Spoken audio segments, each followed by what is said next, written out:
Entendes o que estás lendo? O podcast que te leva através das páginas da Bíblia. Livro por livro. Capítulo por capítulo. Uma exposição bíblica emocionante. Aperte os cintos e embarque comigo nesta viagem.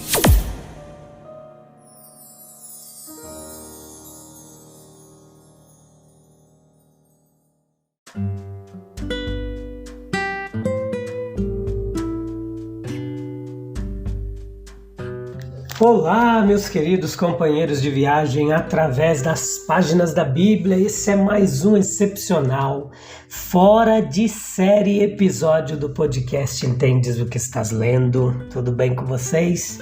Espero que sim.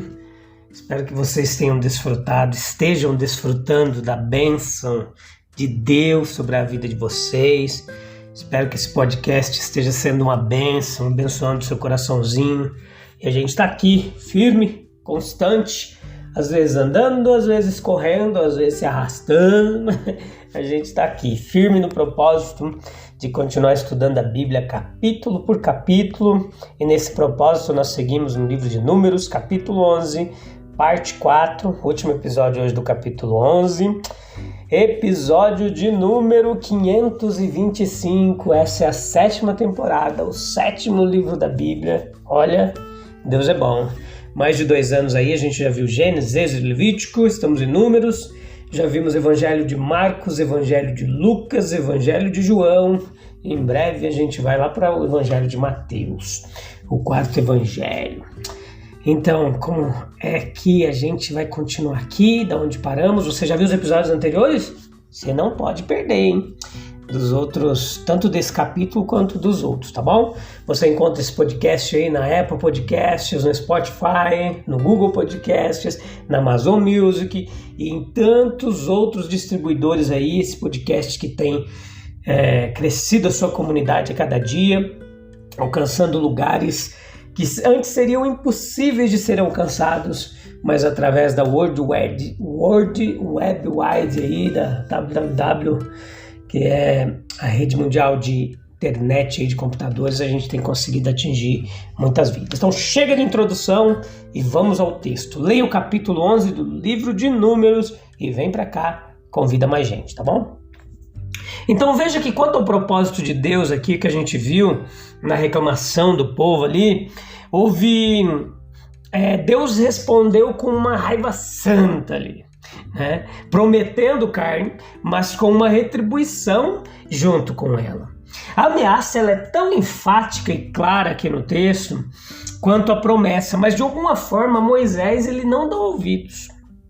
No Sinai, quando o povo fez o bezerro de ouro, ele ficou tão oprimido com o sentimento do grande pecado do povo e tão solícito pelo perdão de Deus, que ele implorou que se o perdão não fosse concedido, que ele próprio pudesse ser apagado do livro de Deus. Mas a sua grande preocupação agora, não é como Deus pode ser alegrado e o povo poupado, não. Mas como o povo pode ser satisfeito e ele próprio poupado. Compare Moisés aqui, nessa passagem, com Cristo, em todos os movimentos dele. Pense na lembrança infalível que o Filho tem da glória do Pai. O Filho viu e apreciou todas as coisas que o Pai lhe mostrou, daí a confiança com que olhamos para Cristo em busca de uma revelação de todos os propósitos de Deus a nosso respeito, na medida em que nos é correto conhecê-los. Jesus poderia sempre sair e declarar com palavras adequadas e com a devida ênfase toda a vontade de Deus, pois ele próprio tinha um perfeito apreço por essa vontade. Mas como Moisés poderia sair e falar corretamente ao povo quando ele próprio tinha ouvido apenas parcialmente, por assim dizer, o que Deus lhe havia dito? Sem dúvida, ele repetiu a mensagem de Deus exatamente com as mesmas palavras. Mas teme-se que agora, embora ele tenha deixado bem claro que para as pessoas que elas deveriam ter carne, ele não deixou tão claro que Deus a estava enviando com muita ira. Veja, vamos sempre chegar ao espírito das mensagens de Deus para nós, nunca satisfeito, até que sua plenitude de significado tenha passado para o nosso coração. A história ela se repete várias e várias vezes nas Escrituras. Incredulidade, ignorância natural de Deus, lentidão de coração para assimilar o que ele falou, e estes aqui se repetem na maneira de receber as promessas de Deus. Moisés fala aqui como os discípulos fizeram na alimentação dos 5.000, Mateus capítulo 14, versículo 15. E ainda depois de todas as suas experiências maravilhosas, não deveria ter havido a menor dificuldade em receber o que Deus havia dito. De todas as convicções possíveis, esta deveria ter se baseado em terreno sólido, que o que Deus havia prometido, ele certamente tinha poder e capacidade para cumprir. Não é esta uma das grandes diferenças entre Deus e os homens? Os homens prometem e esquecem ou não cumprem, mas Deus é sempre melhor do que suas promessas, pois elas devem ser ditas em palavras humanas defeituosas, enquanto são cumpridas em ações divinas completas. Veja que o olho da fé tornou-se turvo. A autopreservação, a fuga de um fardo intolerável ocupavam os seus pensamentos. Foi surpreendente que, tendo a incredulidade encontrado um alojamento temporário no coração do próprio líder ali do povo, os seguidores não tenham conseguido absorver o significado da mensagem de Deus. Aprenda, meus queridos, aprendam com isso. Quão cuidadosamente a espiritualidade da mente precisa ser guardada. Nós não devemos ser seduzidos a confiar nos homens em vez de confiar em Deus. Os homens podem nos consolar, nos encorajar como companheiros, mas eles nunca devem tomar o lugar da providência de Deus. Portanto, também não devemos ficar aterrorizados e paralisados por revelações repentinas e estupendas da maldade humana, como que nós temos visto atualmente no Oriente Médio. No meio de todos eles, nós ouvimos uma voz falando: aquietai-vos e sabei que eu sou Deus. Números capítulo 11, versículo 26 e 29, nós vemos uma lição de grandeza de coração. A brevidade da narrativa nos impede de formar um julgamento adverso sobre a conduta de Eldade e Meldade, que a gente vê no texto. Eldade e Medade. Pois não conhecemos o motivo que os fizeram permanecer no acampamento. Pode ter sido a ignorância do chamado, ou recuo, por timidez, de um dever do qual, no entanto, Deus não lhes permitiria escapar. Entenda. Veja que a narrativa não é breve demais para nos permitir ver nas palavras de Moisés uma bela ilustração de grandeza de coração desse homem. Aparece na narrativa a figura de Josué. O seu amor pela ordem parece ter sido ofendido. Ele temia que a unidade do acampamento sob a liderança de Moisés fosse perturbada. E então ele estava ansioso pela honra de seu mestre e desejava que a disciplina, tanto política quanto eclesiástica, estivesse não apenas realmente, mas ostensivamente nas mãos de Moisés. Então ocorre o chamado dos 70 anciãos, com poderes ditos proféticos aqui no texto, e foi um novo ponto de partida na história da teocracia. E agora a profecia de Eldade e Meldade. A parte ameaçava ainda mais aparentemente as honras de Moisés. Então veja, que é tanta coisa que às vezes até esqueço. Agora veja aqui que as mentes estreitas ou os corações pequenos, eles podem ter medo daquilo que é novo e invejar aqueles que seguem um caminho independente das autoridades estabelecidas e das próprias tradições da igreja, embora pareçam ter o Espírito de Deus. Eles podem proibir ou até mesmo menosprezar aqueles que são chamados diferentes. Aqui no texto nós vemos a única questão com Moisés não é de lugar ou método, mas de realidade. As profecias e o Espírito ali que se manifestavam através deles era de Deus, são de Deus. E a lição que nos foi ensinada aqui, ela é ilustrada também por vários incidentes do Novo Testamento. Um cristão de grande coração, entenda comigo, ele não ficará ofendido se aqueles que estão trabalhando claramente em nome de Cristo e com o selo de sua aprovação não seguem com ele. Marcos capítulo 9, versículo 38 ao 40. Se o sucesso deles parece colocar em perigo a prosperidade da sua denominação, João capítulo 3, versículo 26, ele se alegrará com o trabalho. Embora homens sem títulos eclesiásticos o tenham originado, Atos capítulo 11, versículo 19 ao 24.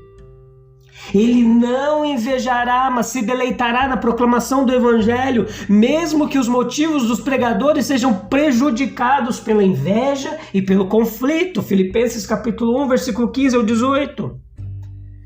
A generosidade, ela buscará sinceramente os melhores presentes para os outros. Sim, quaisquer que sejam as consequências para nós mesmos. Josué provavelmente teria morrido por Moisés, mas não poderia, portanto, dar-lhe um bom conselho aqui, nesta ocasião, onde ele era apenas um menino ainda. O apego em si não raramente tem um efeito ofuscante sobre o julgamento. Um estranho poderia aconselhar com mais sabedoria, com o olho de fora do que estava acontecendo. É direito da amizade oferecer conselhos, mas muitas vezes a amizade atrapalha a ter uma boa visão da situação. Tolo, porque evidentemente foi dado sem consideração, foi um conselho tolo. As circunstâncias eram bastante novas para Josué. Os motivos pelos quais ele deu seu conselho eram meros boatos. Havia o suficiente para torná-lo cauteloso. Eldade e Medade estavam entre os escolhidos, os dons foram doados pelo Espírito de Deus. Então, tendo Moisés reclamado que a liderança da nação era um fardo maior do que ele poderia suportar, o Senhor deu orientação para que um conselho dos 70 fosse associado a ele. Isso foi feito. E quando os 70 estavam sendo designados, o Espírito desceu sobre eles e eles profetizaram. Leia o texto. Enquanto isso acontecia na tenda do encontro, o jovem veio correndo com a notícia de que 2 homens estavam profetizando no acampamento. Após uma investigação, descobriu-se que estes eram 2 dos 70 que Moisés havia nomeado para o conselho, e por uma razão ou outra, eles não tinham aparecido com os demais na tenda da reunião.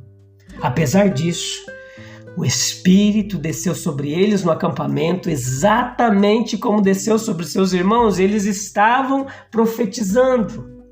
Claramente houve nisso uma violação da devida ordem. Eldade e Medade deveriam ter se apresentado junto com os demais.